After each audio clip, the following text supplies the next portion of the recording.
Miss হবে না আপনার পছন্দের টিভি শো। দেখুন জি5 অ্যাপে একদম ফ্রি। এই লড়াইটা আমার জন্য কতটা কঠিন সেটা আপনি বুঝতে পারছেন তো স্যার?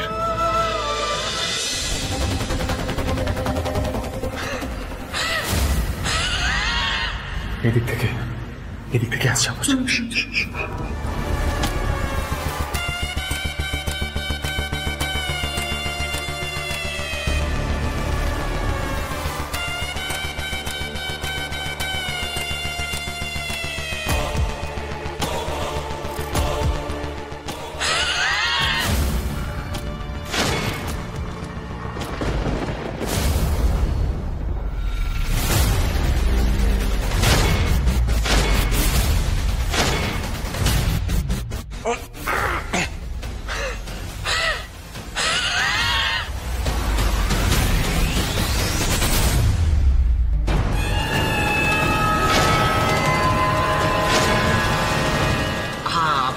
অসুস্থ আছে, আপনি তাড়াতাড়ি চলুন, সব ঠিক হয়ে যাবে। ওখানে গেলেই সব ঠিক হয়ে যাবে। আরে আপনারা তো স্পষ্ট করে বলছেনই না যে এক্স্যাক্টলি ওর কি হয়েছে।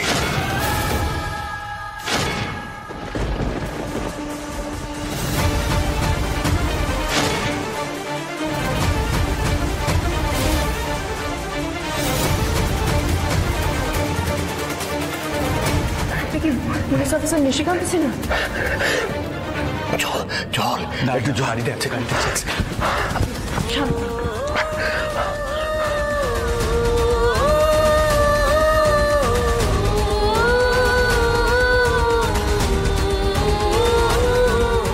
আপনাকে এখানে কারা এনেছে?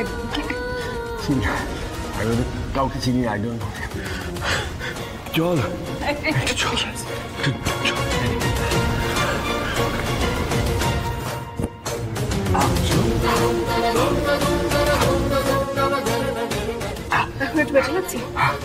আপনি যেতে পারবেন আমাদের সাথে? বেটা, হ্যাঁ চল।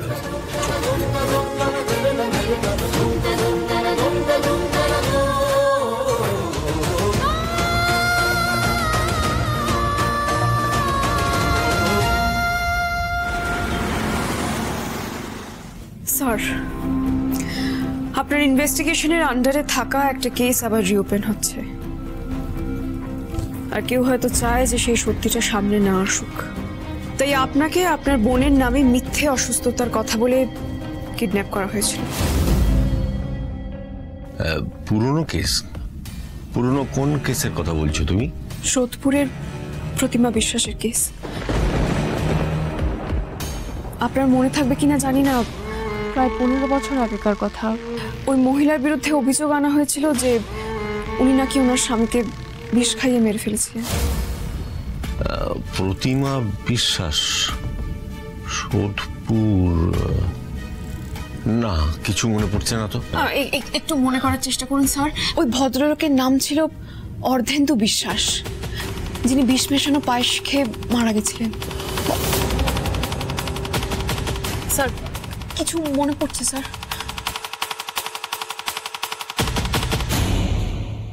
সদাশিববাবুর সাথে দেখা করতেন অন্য কোনো কাজে? আমার কেসের ব্যাপারে, এর থেকে বেশি কিছু বলতে পারবো না, খুব কনফিডেন্সিয়াল। That's all. আমার কাজ এখানেই শেষ, বাকিটা জোনাকি একাই সামলে নিতে পারবে।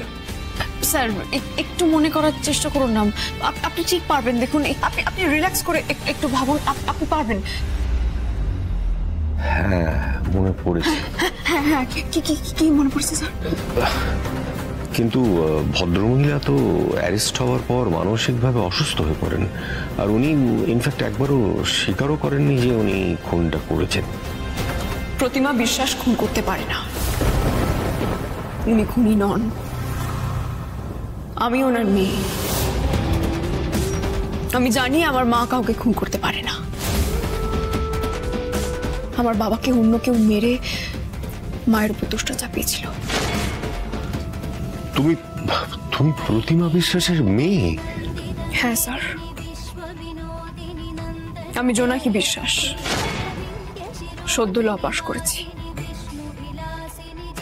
এবার আমি আমার মায়ের কেসটা লড়ব। আমি প্রমাণ করব যে আমার মা দোষী নয়। স্যার, এই কেসের ব্যাপারে যদি আপনি কিছু জানেন, আমাকে বলবেন স্যার, প্লিজ, আমি রিকোয়েস্ট করছি। অনেক বছর আগেকার ঘটনা তো, সব সব ডিটেলস আমার ভালো করে মনে নেই, তবে যতদূর মনে পড়ছে ইনভেস্টিগেশনে জানা গেছিল যে ভদ্রলোকের স্ত্রী মানে প্রতিমা দেবী নিজের হাতেই পায়েসটা রান্না করেছিলেন, তারপর ভদ্রলোককে নিজের হাতেই পায়েসটা দেন। মানে সমস্ত এভিডেন্সই প্রতিমা বিশ্বাসের দিকেই ইন্ডিকেট করছিল। আচ্ছা, বাই দ্য ওয়ে, এত বছর পর কেসটা রিওপেন হচ্ছে কেন? এতদিন কেসটা কোর্টে ওঠেনি? না স্যার, এতগুলো বছর ধরে কোনো উকিল আমার মায়ের এই কেসটা লড়তে চাননি। এই ষড়যন্ত্রের পেছনে যারা আছে তারা তারা ভয়ানক, খুব শক্তিশালী, তাদের অনেক ক্ষমতা স্যার। না হলে ভাবুন, আমি যখন এতগুলো বছর পর আমার মাকে যখন আমি বিচার পাওয়াতে চাইছি, তখন তারা কন্টিনিউ এই কেসটাকে নিয়ে এগোতে বাধা দিতে চাইছে। আমি যে আপনার কাছে গেছিলাম সেটা কিন্তু কেউ জানতো না, শুধু একজন বাদে, সে আমার খুব কাছে, আমি তার কাছে থাকি। তাও এই ষড়যন্ত্রকারীরা এই কথাটা জেনে আপনার ক্ষতি করতে চেয়েছিল, আপনাকে আটকাতে চেয়েছিল যাতে আপনি সত্যি কথাটা না বলতে পারেন। বুঝলাম, তার মানে আমার মুখ থেকে যাতে কোনো ইনফরমেশন না বেরোয় সেই জন্যই আমার উপর এই হামলাটা হলো। তো এতগুলো বছর পরেও ওরা এতটা অ্যাক্টিভ, স্ট্রেঞ্জ।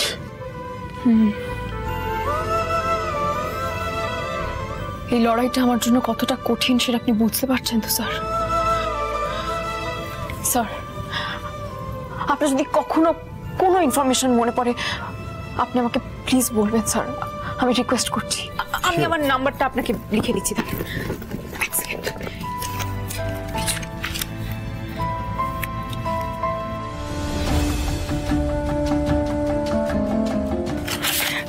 স্যার, আমি এখানে রাখলাম, আসি স্যার। থ্যাংক ইউ, অনেক ধন্যবাদ। চলুন।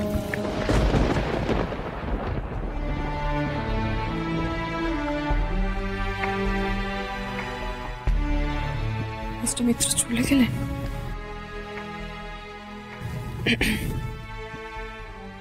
আসছি স্যার।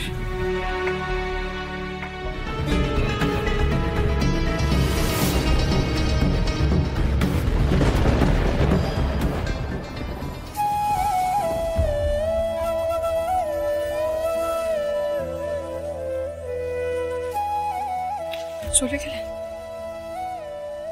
একবার বলেও গেলেন না। উনি কেন আমাকে বারবার সাহায্য করতে ছুটে আসে বলতো? আমি আবার ভাবলাম আমি আপনাকে ভরসা করতে পারি, আপনি আমার পাশে এসে দাঁড়িয়েছেন। আবার সেই ভরসাটা ভেঙে গেল। জি5 ডাউনলোড করুন আর সব এপিসোড দেখুন একদম ফ্রি।